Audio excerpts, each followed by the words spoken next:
M Chinnaswamy stadium Bengaluru का वो मैदान जहां पर इस आईपीएल 2026 के सीजन का कुल मिलाकर के दूसरा मैच खेला जाना है, जो कि खेला जाएगा आरसीबी और सीएसके के बीच में। और जो पहला मैच यहां पर हो चुका है ऑलरेडी, उसमें आरसीबी की टीम तो थी ही, दूसरी टीम वहां पर हैदराबाद की थी, जो कि काफी हद तक तगड़ी बैटिंग करने के लिए जानी जाती है। और उस मैच के अंदर हमने देखा था इसी बेंगलुरु के मैदान पर पहले 6 ओवर के दौरान जब हैदराबाद की टीम बैटिंग कर रही थी तो 49 के स्कोर पर 3 विकेटें गिर गई थी, लेकिन उसके बावजूद हैदराबाद की टीम 200 के ऊपर का स्कोर बनाने में कामयाब रही। हालांकि उस स्कोर को भी काफी बौना साबित कर दिया था विराट कोहली ने और इनके बाकी टीम के प्लेयर्स ने। और आरसीबी की टीम ने उस स्कोर को भी चेज करते हुए 16वें ओवर में ही काफी आसानी से 6 विकेट से मैच को जीत लिया था। तो वो पिच किस तरीके से अपना नेचर काफी हद तक चेंज करते दिखाई पड़ी सेकंड इनिंग की बैटिंग आते आते, उसका क्या रीजन रहा, और जो पहले इनिंग के पावर प्ले के 6 ओवर में 3 विकेटें गिर गई थी उसका क्या रीजन रहा, क्या आज भी वो 3 विकेटें गिर सकती हैं। स्पेसिफिकली अगर बेंगलुरु की टीम पहले बैटिंग करे तो चूंकि चेन्नई की जो टीम है इनका तो टॉप ऑर्डर थोड़ा सा हिला हुआ दिखाई पड़ रहा है। और आज का ये जो आईपीएल 2026 का मैच नंबर 11 है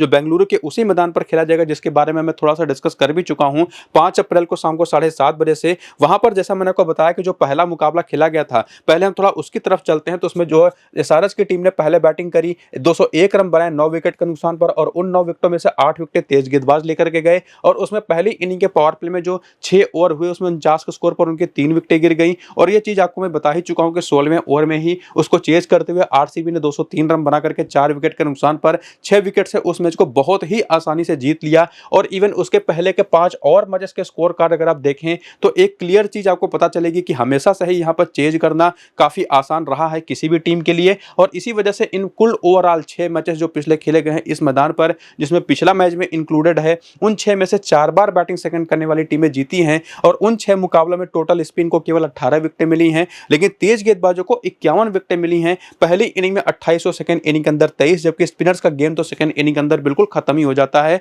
जहां पर पिछले 6 मैच में केवल 5 विकेटें मिली हैं। तो एक ऐसी पिच जहां पर तेज गेंदबाज भी और स्पिनर्स भी कुछ हद तक पहली इनिंग में थोड़ा सा काम में आ जाते हैं। और तेज गेंदबाज तो निश्चित तौर पर बहुत इंपॉर्टेंट है पहली इनिंग में भी, सेकंड इनिंग के अंदर भी। और स्पिनर्स का गेम जहां पर सेकंड इनिंग के अंदर एकदम खत्म हो जाता है। और जैसा मैंने आपको बताया कि पहले मैच के अंदर पावर प्ले में 3 विकेटें गिरी, और उसका जो सबसे बड़ा रीजन रहा वो रहा स्विंग, जो कि निश्चित तौर पर ज्यादातर लोग आपको बताएंगे भी और आप वही समझ भी पाएंगे। क्योंकि एक्चुअली में जेकब डफी जब पावर प्ले में बॉलिंग कर रहे थे, इवन भुवनेश्वर कुमार भी आरसीबी की तरफ से, तो गेंदें उनकी हिल तो रही थी, लेकिन उनको जो विकेटें मिली, और इवन अगर मैं उस स्विंग की बात कर भी लूं तो 0.5 से लेकर के 1 डिग्री का बहुत ही हल्का सा स्विंग था। और ये जो हल्की सी स्विंग भी कई बार क्या होता है ना कि कोई सामने अल्ट्रा एग्रेसिव बैटर हो तो उसके खिलाफ काम कर जाता है, लेकिन ये जो काफी हल्की सी स्विंग थी इसकी वजह से कुछ खास विकेटें गिरती देखी नहीं गई थी। जो पहले 3 विकेटें गिरी थी हैदराबाद की, क्योंकि वो तीनों विकेटें जो थी वो स्विंग की वजह से ना गिरते हुए वो गिरी थी काफी हद तक मिस टाइम शॉट्स की वजह से, हार्ड लेंथ बॉलों की वजह से। चूंकि जेकब डफी ने जो शुरुआती विकेटें ली दो, उसमें दोनों की दोनों गेंदें, अभिषेक शर्मा भी एक लंबा शॉट खेलने के चक्कर में हवा में गेंद को टांग गए और आउट हो गए, और ट्रेविस हेड भी जाकर के लेग साइड में आउट हुए थे एक लंबा शॉट खेलने पर, वो भी शॉर्ट पिच गेंद थी, हार्ड लेंथ वाली बॉल थी। और वही चीज काफी हद तक ईशान किशन के साथ भी देखने को मिला था, और इसी वजह से वो 49 के स्कोर पर 3 विकेटें गिरी थी, जहां पर निश्चित तौर पर आप कह सकते हैं कि 6 ओवर में 8 से ऊपर का नेट रन रेट रहा। तो शॉट मेकिंग एरर्स जो थे वो काफी हद तक एक बड़ा रीजन रहा था, जिसमें 3 विकेटें पहले 6 ओवर के अंदर गिरी, जिसका पुअर एग्जीक्यूशन हुआ था निश्चित तौर पर, जो कि एरर था उसकी वजह से, ना कि जहां पर कोई बहुत बड़ी स्विंग जिसकी वजह से विकेटें गिरती हो। लेकिन एक बात तो ये काफी हद तक तय है कि स्विंग निश्चित तौर पर हल्की फुल्की रहती है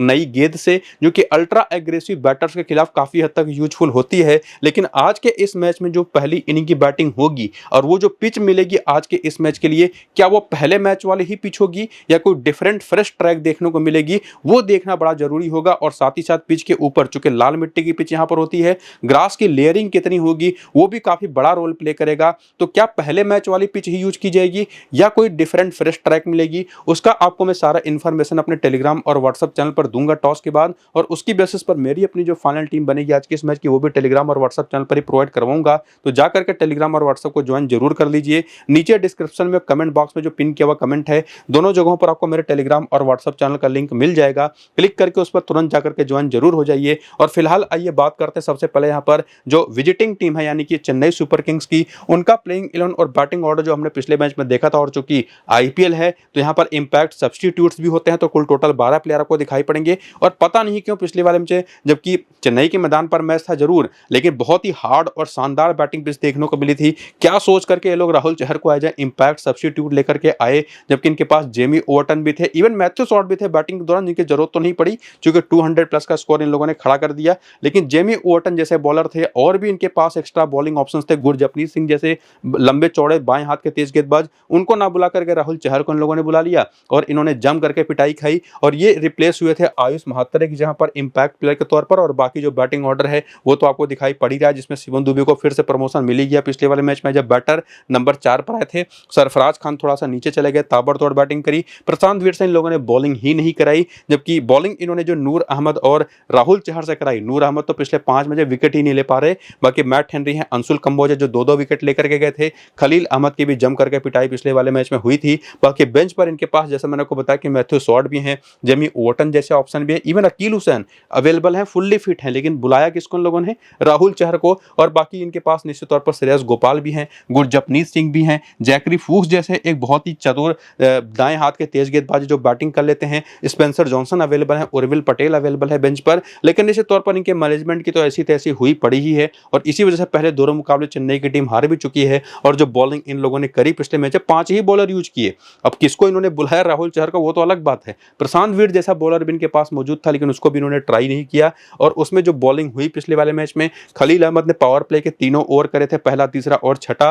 और उसके बाद मैट हेनरी ने दूसरा, 5वां, 15वां और 18वां ओवर किया। और उसी तरह से अंशुल कंबोज ने जिस ओवर में बॉलिंग करी वो आप देख सकते हैं, जिसको देखने के बाद एक बात तो क्लियरली आप कह सकते हैं कि अंशुल कंबोज, मैट हेनरी और खलील अहमद अगर यही पेस की तिकड़ी खेलती है आज किस मैच में, जेमी ओवरटन नहीं खेलते, तो यही तीनों आपको डेथ के ज्यादातर ओवर्स और पावर प्ले के सारे ओवर्स करते दिखाई पड़ेंगे। और मिडिल में नूर अहमद या बाकी जो बॉलर होगा स्पिनर वो बॉलिंग करता दिखाई पड़ेगा। बाकी करियर के आंकड़े अगर आप चेन्नई के प्लेयर्स के देखने चाहें तो वो देख सकते हैं, जिसमें खास करके प्रशांत वीर के आंकड़े आप देख करके रखिए कि इस आईपीएल में जहां पर पहली बार इनको मौका मिला, पिछले मुकाबले में 6 रन की नाबाद पारी खेली, उसके पहले ये डोमेस्टिक सीजन में एक मुकाबला खेल करके 3 विकेट ले चुके थे। उसके पहले हालांकि स्टेट की जो T20 लीग्स होती है उसमें ये खोजे गए थे, जहां से काफी महंगे आए थे चेन्नई की टीम में। और इवन इन्हीं की टीम में अगर हम बात करें तो एक और विकेट कीपर जो बैटर खेल रहे थे कार्तिक शर्मा, वो भी, उनके भी आंकड़े आपको यहां पर मिल जाएंगे। लेकिन एक बात ध्यान में रखने वाली है कि कार्तिक शर्मा ने निश्चित तौर पर स्टेट T20 लीग्स में तो अच्छी बैटिंग करी, लेकिन पिछले दोनों मैच में जब इनको बैटिंग करने का मौका मिला तो कुछ खास कमाल नहीं कर पाए। तो एक्चुअली आपको एक्सपीरियंस तो पता चल जाएगा करियर के आंकड़ों से, लेकिन उसका एग्जीक्यूशन कैसा हुआ है वो आपको देखने को मिलेगा यहाँ पर रिसेंट फॉर्म में। इन प्लेयरों ने जो पिछले वाले 2 मैचेस खेले अभी तक चेन्नई की तरफ से, उसमें जैसी परफॉर्मेंसेस दिखाई उसके हिसाब से देखा तो संजू सैमसन तो दोनों मैचेस में फ्लॉप हो गए। हालांकि वर्ल्ड कप इनका कितना कमाल का गया था T20 वाला वो सभी को पता है, उसमें कोई डाउट तो है नहीं। लेकिन पिछले दोनों मैचेस में संजू सैमसन के आउट होने का तरीका एक ही रहा कि थोड़ी सी मिडिल और लेग स्टंप पर पिच होने वाली गेंद जो बाहर की तरफ जाने शुरू हुई और ये उसको अंदर की तरफ समझ करके खेल गए और एक मैच में बोल्ड हो गए और एक मैच में कॉट बिहाइंड हो गए। और उसके बाद यहाँ पर ऋतुराज गायकवाड़ 2806 रन की पारी खेल गए और 28 रन जो इन्होंने पिछले मैच में बनाए भी उसमें भी कुछ खास कंफर्टेबल दिखाई पड़ नहीं रहे थे। लेकिन आयुष महात्रे जो पहले मैच में पहली ही गेंद पर आउट हो गए थे शॉर्ट पिच गेंद पर, लेकिन दूसरे मैच में कमाल की 73 रन की पारी खेल करके गए। शिवम दुबे ने भी शानदार 45 रन की पारी खेली। और उसके बाद कार्तिक शर्मा का आपको मैं बता चुका हूं कि जो इन्होंने स्टेट T20 लीग्स में किया, जिसके दम पर ये पिक किए गए थे यहाँ पर, वो बिल्कुल भी इनका दिखाई पड़ा नहीं, बिल्कुल भी इंपैक्ट उसका इन्होंने छोड़ा नहीं। और बाकी सरफराज खान ने जरूर ताबड़तोड़ 32 रन की पारी खेली। हालांकि ये काफी हद तक लप्पे ही लगा रहे थे, कई सारी शॉट्स इनके एजेस लग करके चौके गए थे। तो मैं इनको ये तो नहीं कहूंगा कि बहुत तगड़े फॉर्म में है, लेकिन इंटेंट इनका निश्चित तौर पर आप कह सकते हैं कि क्लियर था। बाकी प्रशांत वीर ने बैटिंग करी, बॉलिंग इनसे कराया नहीं गया। मैट हेनरी जरूर बहुत महंगे साबित हो रहे हैं लगातार T20 क्रिकेट में, चाहे वो न्यूजीलैंड की तरफ से खेलते हुए हो, चाहे वो चेन्नई की तरफ से आप खेलते हो, लेकिन विकेट निकाल करके दे देते हैं, ये इनके साथ एक खास बात है। बाकी नूर अहमद की तो बात ही मत करिए, पिछले दोनों मैचेस में विकेट लेस गए हैं और इसके पहले भी आप जाते चले जाइए, पिछले 10 मैच में केवल 4 विकेटें हैं और उसमें से भी लास्ट के 7 मैचेस ये ऐसे खेल चुके हैं जिसमें पूरी तरह से विकेट लेस गए हैं। तो क्या आप इनको ट्राई करना चाहेंगे या नहीं करना चाहेंगे, करना चाहिए या नहीं, वो भी आगे बताऊंगा। बाकी अंशुल कंबोज ये निश्चित तौर पर 2-2 विकेटें लेकर के गए हैं, थोड़ा सा इंपैक्ट इनका रहा है एज ए बॉलर। हालांकि रन्स इन्होंने भी बहुत ज्यादा खाए हैं, लेकिन इस पूरी बॉलिंग यूनिट में कोई विकेट लेता दिखाई पड़ा जिसके पास वेरिएशन अच्छी खासी है तो वो अंशुल कंबोज रहे हैं, ये एक अच्छे ऑप्शन हो सकते हैं। बाकी खलील अहमद बिल्कुल नहीं चले अभी तक के दोनों मैचेस में। बाकी राहुल चहर तो निश्चित तौर पर पूरी तरह से वेस्ट ही साबित हुए लास्ट वाले मैच के अंदर। हालांकि उसमें अगर जेमी ओवरटन को आज के इस मैच में फिर से मौका मिलता है तो मैं इनको भी 100% प्रेफर करूंगा और सीधे कहूंगा कि आप इनको अपनी टीम में लेके जा सकते हैं। लेकिन उसमें जो एक सबसे बड़ा ऑप्शन हो सकता है वह डिवाल्ड ब्रेविस, जो कि अब मुझे पूरी तरह से फुल्ली फिट दिखाई पड़ रहे हैं। हालांकि लास्ट वाले मैच में ही इनको खेल जाना चाहिए था, लेकिन शायद टीम ने थोड़ा सा सावधानी बरतनी की फिटनेस को लेकर के, और प्रैक्टिस तो ये कर रहे थे और आज ये खेल जाएंगे इसका के चांसेस लगभग पूरे हैं और इस वजह से अगर ये खेलते तो ये भी काफी इंटरेस्टिंग ऑप्शन होंगे। इनका भी T20 वर्ल्ड कप काफी ठीक ठाक गया था। बाकी स्पेंसर जॉनसन भी एज ए बॉलर इनके पास मौजूद हैं, लेकिन उनको खिलाना ये टीम चाहेगी या नहीं चाहेगी वो तो हमको टॉस के बाद ही पता चलेगा। लेकिन अगर खेलते हैं तो ये भी एक ऐसे ऑप्शन है जो कि पिक किए जा सकते हैं। तो ओवरऑल केवल प्लेइंग 11 की बात करें तो वहां से अभी तक परफॉर्मर्स की बात करें तो 4 ही निकल करके आए हैं। लेकिन जब प्लेयर सिलेक्शन की बात आती है ना तो देखिए कुछ भी हो, संजू सैमसन को, ऋतुराज गायकवाड़ को, खास करके ऐसे मैदान पर जहां पर रन बनाने सबसे आसान होते हैं, मिस तो आप कर नहीं सकते और इन दोनों को ही आप लेकर के जाना चाहेंगे। आयुष महात्र भी उसमें एक ऑप्शन हो सकते हैं, शिवम दुबे को भी आप मिस नहीं कर सकते। जिस तरीके का इनका T20 वर्ल्ड कप गया था और लास्ट मैच अभी जैसी बैटिंग इन्होंने करी है, और लगातार मैं ये भी देख रहा हूँ कि बॉलिंग प्रैक्टिस भी करते हैं लेकिन बॉलिंग इनको मिलती नहीं, तो किसी भी मैच में बॉलिंग भी आपको करते दिखाई पड़ सकते हैं। और बाकी प्रशांत वीर एक बहुत ही अच्छे टैक्टिकल ट्रम्प ऑप्शन हो सकते हैं। स्पेसिफिकली बेंगलुरु की टीम अगर सामने हो, लेफ्ट आर्म ऑर्थोडॉक्स बॉलिंग, अगर कोई नया लेफ्ट आर्म ऑर्थोडॉक्स बॉलर आता है ना तो उसके सामने हमेशा मैंने बेंगलुरु की टीम को हमेशा से ही कोलैप्स होते देखा है, तो निश्चित तौर पर एक बहुत अच्छे ट्रम्प हो सकते हैं। मैट हेनरी निश्चित तौर पर मेरे हिसाब से सेफेस्ट ऑप्शन होंगे तेज गेंदबाजों में। अंशुल कंबोज भी एक ऑप्शन है, लेकिन निश्चित तौर पर आप इनको ट्राई करेंगे या नहीं करेंगे ये पूरी तरह से आप पर डिपेंडेंट है, क्योंकि इस मैदान पर खास करके तेज गेंदबाज तो यूजफुल होते हैं दोनों इनिंग्स की बॉलिंग में। और अंशुल कंबोज एक ऐसे बॉलर हैं, मैट हेनरी भी ऐसे बॉलर हैं जो गेंद को अंदर बाहर स्विंग करा लेते हैं। पहली इनिंग की बॉलिंग में दोनों काफी खास ऑप्शन हो सकते हैं। तो ये मेरे हिसाब से 6 टॉप के ऑप्शन है जो कि चेन्नई की तरफ से आपके टीम में आ सकते हैं, जिसमें प्रशांत वीर को भी आप निश्चित तौर पर प्रेफर कर सकते हैं। तो पूरी टीम को एनालाइज करने के बाद जिसमें बेंच पर भी कुछ बढ़िया ऑप्शन है और अभी तक जो प्लेइंग 11 में खेल रहे हैं उसमें से 6 से 7 ऑप्शन तो उनको मिल ही गए। उनके आंकड़े अगर आप हेड टू हेड के हिसाब से देखने जाएं तो संजू सैमसन वहां पर फेल होते दिखाई पड़ते हैं। अच्छा खासा सैंपल साइज है 21 मैचेस का बेंगलुरु के खिलाफ, और उसमें केवल 383 रन बनाए हैं, 19 का ही एवरेज है। लेकिन बेंगलुरु के खिलाफ गायकवाड़ के आंकड़े अगर आप देखें तो वो काफी अच्छे हैं। बाकी शिवम दुबे के 3 मैच 193 रन, 96 का शानदार एवरेज है। और बाकी सरफराज खान तो चले नहीं है, नूर अहमद के 1 मैच पे 2 विकेट है, ये एक इंटरेस्टिंग चॉइस हो सकते हैं। हालांकि ऐसे मैदान पर जहां पर स्पिनर्स का कोई खास रोल होता नहीं, लेकिन ये एक ऐसा मैदान रहा है जिसकी बाउंड्रीज तो छोटी हैं लेकिन रिस्ट स्पिनर्स जो होते हैं ना, कलाई वाले स्पिनर, चाहे वो लेफ्ट हैंड चाइना मैन हो चाहे right arm leg spin bowler, वो कामयाब रहे हैं इस मैदान पर। तो नूर अहमद एक इंटरेस्टिंग चॉइस हो सकते हैं अगर पहली इनिंग की बॉलिंग हो। और बाकी खलील के इस मैदान बेंगलुरु के खिलाफ 3 मैच 5 विकेटें हैं और राहुल चहर के 8 मैच केवल 6 विकेट, और बाकी नंबर्स ऐसे कुछ खास है नहीं किसी के कि उसके दम पर आप किसी को लेके जा पाएं। और जैसे ही इस मैदान के नंबर्स की तरफ आते हैं वेन्यू पर, तो यहाँ पर संजू सैमसन तो फिर भी ठीक ठाक कर गए हैं, लेकिन यहाँ पर ऋतुराज गायकवाड़ के आंकड़े बहुत ही खराब है। हालांकि 3 ही मैचेस खेले हैं लेकिन रन भी केवल 13 है। और उसके बाद आते हैं आयुष महात्र, यहीं पर इन्होंने 94 रन की शानदार पारी पिछले वाले सीजन में खेली थी। तो ये एक मेरे हिसाब से एक out and out best option होंगे, जिसमें शिवम दुबे के भी नंबर्स आप यहाँ पर देख सकते हैं। सरफराज खान भी यहाँ पर ठीक ठाक कर गए हैं, नूर अहमद इस मैदान पर भी चले हैं, और उसके बाद खलील अहमद के आंकड़े यहाँ पर ठीक ठाक हैं। तो निश्चित तौर पर किसको लेकर के जाना चाहेंगे, इसको लेकर के काफी हद तक एक डाउट तो काफी क्रिएट हो जाता है चेन्नई की तरफ से। लेकिन मेरा अपना जो हिसाब किताब होगा कि पहली इनिंग की देखिए अगर बॉलिंग है तो निश्चित तौर पर अंशुल कंबोज भी स्विंग करा लेते हैं, मैट हेनरी भी स्विंग करा लेते हैं, खलील अहमद भी स्विंग करा लेते हैं। फिलहाल अभी तक की जो हमने चीजें देखी हैं उसके हिसाब से मैं तो खलील अहमद को अंशुल कंबोज के ऊपर प्रेफर करने को आपको कहूंगा। पावर प्ले की इनकी बॉलिंग को देखते हुए पहली इनिंग के खास करके बॉलिंग अगर हुई तो आप यहां पर खलील के साथ जा सकते हैं, सेकेंड इनिंग की बॉलिंग हुई तो आप अंशुल कंबोज के साथ जा सकते हैं। Matt Henry out and out एक बेस्ट ऑप्शन आपके लिए रहेंगे ही रहेंगे। शिवम दुबे को भी मैं यहां पर 100% प्रेफर करूंगा आयुष महात्रे के साथ, और बाकी ऋतुराज गायकवाड़ और संजू सैमसन भी 2 बेस्ट और ऑप्शंस अवेलेबल हैं। अब इन चारों बैटर्स में से आप किसी भी एक को ड्रॉप चाहे तो कर सकते हैं, चाहे वो आयुष महात्रे हो, चाहे गायकवाड़ हो, चाहे वो संजू सैमसन हो। अपना मेरा जो डिसीजन होगा, अगर पहली इनिंग की बैटिंग होती है और जिस तरीके से संजू सैमसन अभी तक के दोनों मैचेस में आउट हुए हैं उसको देखते हुए, और जो सामने की टीम है चेन्नई यहाँ पर बेंगलुरु की टीम, उनके पास जैसे बॉलर हैं जो स्विंग करा लेते हैं एक्चुअली, तो उस कंडीशन में मैं संजू सैमसन को सेकंड इनिंग की बैटिंग के लिए ही आपको सजेस्ट करूंगा। वरना गायकवाड़ तो एक अच्छे ऑप्शन हमेशा रहेंगे, और बाकी जो प्लेयर्स हैं उनके बारे में आपको मैंने क्लियरली यहाँ पर कंक्लूड करके बता दिया कि किसको लेकर के जाना है, जिसमें अब वही देखना ही पड़ेगा हमको कि जेमी वॉर्टन खेलेंगे कि नहीं खेलेंगे, प्रशांत वीर से बॉलिंग कराएंगे कि नहीं कराएंगे, ये बताना तो बहुत मुश्किल है। लेकिन जेमी वॉर्टन अगर खेलेंगे तो निश्चित तौर पर ये भी एक बेस्ट ऑप्शन होंगे, और प्लस डेवाल ब्रेविस। लेकिन डेवाल ब्रेविस अगर खेलेंगे भी ना तो मैं इनको उतना प्रेफर नहीं कर पाऊंगा अगर यही बैटिंग ऑर्डर होता है तो निश्चित तौर पर बाकी जो चारों बैटर्स थे वही बेस्ट रहेंगे। और बाकी प्लेयर बैटल अगर आप देखने आए तो बाएं हाथ के तेज गेंदबाज स्ट्रेट अवे परेशान करेगी इन बैटर्स को जो चेन्नई की तरफ से खेलते हैं, जिसमें रोमारियो सेफर्ड का नाम भी आप गिन सकते हैं जो आउट कर चुके हैं एक बार संजू सैमसन को। कुणाल पांड्या पर भी आउट हो चुके हैं सैमसन, लेकिन अच्छे खासे रन बना करके आयुष महात्रे को बाएं हाथ की तेज गेंदबाजी परेशान करती है, जो आप सामने की टीम में देखने जाएंगे तो आपको मिलेगी नहीं। बाकी ऋतुराज गायकवाड़ भी सुयश शर्मा पर एक बार सस्ते में आउट हो चुके हैं और लेग स्पिन की कमजोरी भी है, ये चीज ध्यान में रखिएगा। और बाकी आगे देखें तो Shivam Dubey left arm Orthodox पर, डिवाल ब्रेविस बाएं हाथ की तेज गेंदबाजी पर, और जेमी ओवर्टन की जो कमजोरी रही है वो बाएं हाथ की तेज गेंदबाजी तो है ही, लेफ्ट आर्म ऑर्थोडॉक्स बॉलिंग भी है और लेग स्पिन बॉलिंग भी है। और सामने की टीम को एक बार फिर से देखेंगे तो लेग स्पिनर सुयश शर्मा है, लेफ्ट आर्म ऑर्थोडॉक्स है कुणाल पांड्या। सेकंड इनिंग की बॉलिंग में तो स्पिनर्स को आपको बाहर रखना ही रखना है। पहली इनिंग की बॉलिंग अगर उन लोगों की हुई तो निश्चित तौर पर प्रेफर आप कर सकते हैं, वरना आगे के बढ़ के आप यहाँ पर डिवाल ब्रेविस वगैरह के आंकड़े को देखने के बाद यहाँ पर आरसीबी की टीम का प्लेइंग 11 और बैटिंग ऑर्डर भी देखें, जहां पर विराट कोहली है, फिलिप साल्ट है, देवदत्त पद्दिकल है जो कि इंपैक्ट सब्स्टिट्यूट के तौर पर पिछले वाले मैच में आए थे, और बाकी रजत पाटीदार है, जितेश शर्मा है, टीम डेविड हैं। और जो इंपैक्ट सब्स्टिट्यूट हुए थे 2 प्लेयर, उसमें एक पद्दिकल थे, एक जेकब डफी थे, जिन्होंने पहली इनिंग में बॉलिंग करी, फिर बाहर चले गए और बैटिंग करते टाइम देवदत्त पद्दिकल आ गए। और बाकी यहाँ पर कुणाल पांड्या और हमारे सेफर्ड भुवनेश्वर कुमार तो हैं ही, सुयश शर्मा और अभिनंदन सिंह को भी लास्ट मैच में मौका मिला था, जो कि मुझे लगता है कि आज बाहर बैठेंगे अभिनंदन सिंह।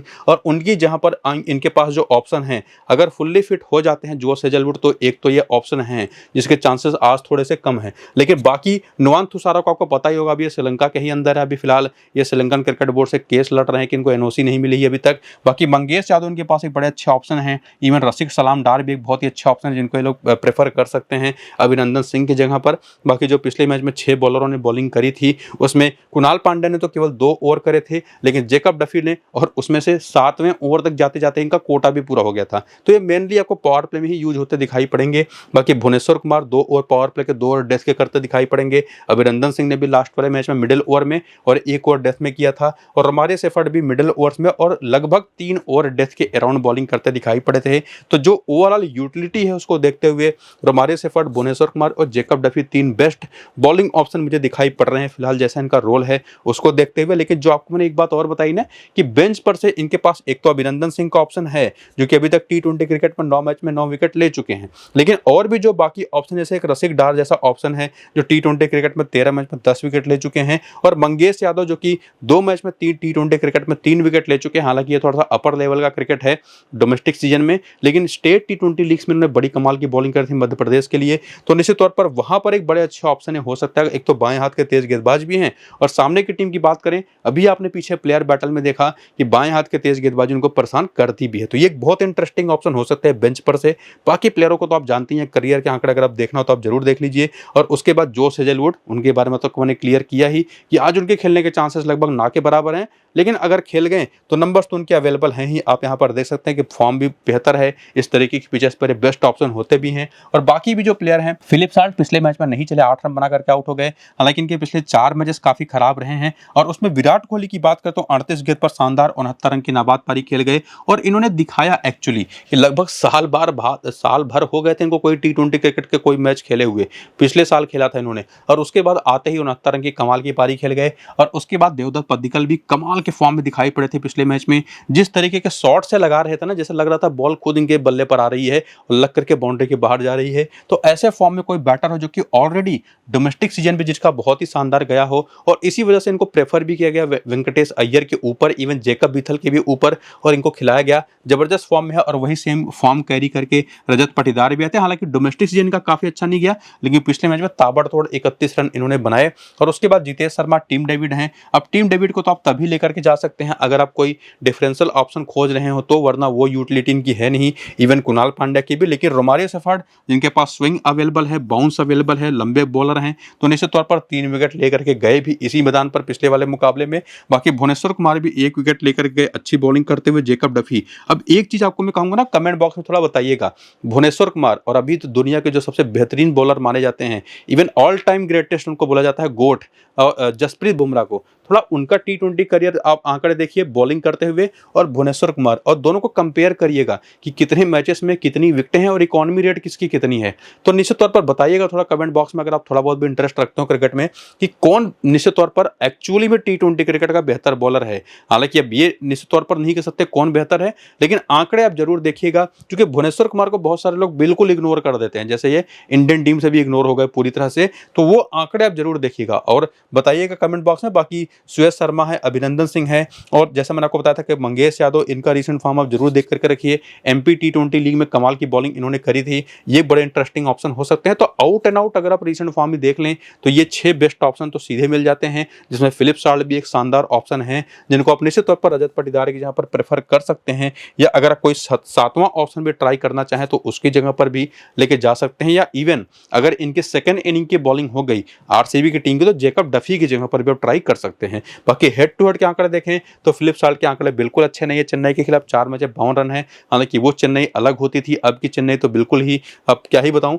लेकिन फिलहाल 52 ही रन है 4 मैचेस में। बाकी विराट कोहली के आंकड़े देखिए कमाल के हैं चेन्नई के खिलाफ, और उसके बाद पद्दिकल के भी। पाटीदार के आंकड़े थोड़े से निश्चित तौर पर एवरेज हैं, और उसमें जितेश शर्मा और इवन टीम डेविड भी कुछ खास नहीं कर पाए हैं। और जब धोनी का अपना टाइम था ना, तो ऐसे जो स्ट्रोक प्लेयर्स होते हैं फिलिप साल्ट जैसे, टीम डेविड जैसे, इनकी कभी नहीं चली है। सिर्फ इन्हीं दोनों बैटर्स की नहीं, किसी भी टीम के ऐसे लंबे लंबे शॉट्स खेलने वाले प्लेयर हों तो उनकी चल नहीं पाती थी उनकी बॉलर्स के आगे। फिलहाल तो अभी वो है नहीं धोनी, अभी तो फिलहाल चोटिल ही चल रहे। रोमानी सेफर्ट के भी 2 मैच में कोई विकेट नहीं, लेकिन 54 रन है। और बाकी कुणाल पांड्या के आंकड़े आप देख सकते हैं, भुवनेश्वर कुमार के आंकड़े हालांकि बहुत ही पुअर है, चेन्नई के खिलाफ 22 में केवल 14 विकेटें हैं, और स्पेसिफिकली पहली इनिंग की बॉलिंग तो बहुत ही खराब रही है। बाकी जेकब डफी खेले नहीं है, सुयश शर्मा के 4 मैच केवल 1 विकेट है, हेजलवुड के 4 मैच केवल 5 विकेट हैं, बेथल जरूर 1 मैच 55 रन बना चुके हैं, लेकिन उसके बाद आकर के वेन्यू के नंबर्स अगर आप देखें तो इसी मैदान पर जेकब डफी ने भी पिछले मैच पर 3 विकेट लिया। यहीं पर भुवनेश्वर कुमार भी काफी अच्छा करते रहे हैं। बाकी यहीं पर जोश हेजलवुड के नंबर्स काफी शानदार है, जो कि शायद ही खेलें। बाकी वेंकटेश अय्यर, जेकब बेथल के नंबर्स आप देख कर रखिए। टॉप ऑर्डर के बैटर्स के भी नंबर देखेंगे तो फिलिप साल्ट के नंबर्स यहाँ पर भी थोड़े एवरेज हैं, और आपको मैं क्लियरली बता रहा हूँ कि सेकंड इनिंग की बैटिंग है तो ही ये बेस्ट रहेंगे, जो कि नंबर्स में भी दिखाई पड़ता है कि इस मैदान पर ये चले भी हैं तो सेकेंड इनिंग की बैटिंग में चले हैं। हालांकि एक चीज आपको मैं और भी बता चुका हूं पिच रिपोर्ट के टाइम पर कि अगर सेम पिच मिलती है तो वो स्विंग तो रहेगी नहीं जो पहले मैच में हमने देखी थी, लेकिन अगर फ्रेश पिच मिलेगी तब वो स्विंग देखने को मिल सकती है।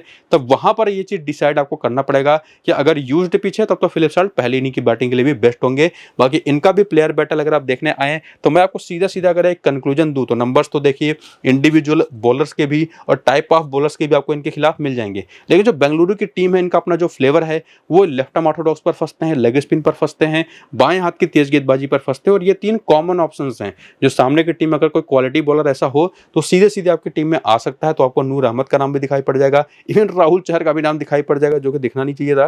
बाकी खलील अहमद का नाम दिखाई पड़ जाएगा, जो कि देवदत्त पद्दिकल एक लेफ्ट हैंडर हैं, तो ऑफ स्पिन के खिलाफ भी इनका अपना बैटल बनता दिखाई पड़ता है। और उसके बाद जो आगे के बैटर्स हैं उनके भी नंबर आप देख सकते हैं, वही नाम आपको दिखाई पड़ेंगे जो कि ऑलरेडी आपको मैं कंक्लूड करके बता चुका हूं। तो निश्चित तौर पर एक बात तो तय है कि टीम काफी हद तक आरसीबी की ही है जो कि फेवरेट है, लेकिन उसमें टॉस का एक बड़ा रोल होगा। किस टीम की सेकेंड इनिंग की बैटिंग होगी वो देखना पड़ेगा, और साथ ही साथ चेन्नई की बॉलिंग चूंकि उनको काफी हद तक लेट डाउन कर रही है, हालांकि अगर उनको पहली इनिंग की बॉलिंग मिल जाए तो शायद वो कमाल कर सकते हैं। तो निश्चित तौर पर ओवरऑल तो आरसीबी की ही टीम फेवरेट है, लेकिन उसमें पिच का एक बड़ा रोल होने वाला है। फ्रेश पिच होगी या यूज्ड पिच वो आपको मैं टेलीग्राम और व्हाट्सएप पर बताऊंगा, और अपनी फाइनल टीम में टेलीग्राम और व्हाट्सएप चैनल पर दूंगा, तो जाकर के दोनों को ज्वाइन करिए। नीचे डिस्क्रिप्शन में पिन कमेंट पर लिंक है। और वो जो आपको मैंने कहा था ना भुवनेश्वर कुमार और जसप्रीत बुमराह का करियर चेक करिएगा, विकेटें किसकी ज्यादा हैं, अगर आप ओवरऑल बात करें स्ट्राइक रेट किसका बेहतर है, और साथ ही साथ इकोनॉमी रेट किसका बेहतर है वो जरूर बताइएगा, और उसके हिसाब से तय करिएगा भुवी को आप लेकर के जाना चाहेंगे या नहीं। फिलहाल ये वीडियो शुरू से पूरा देखिएगा। फिलहाल चलते हैं, नमस्कार।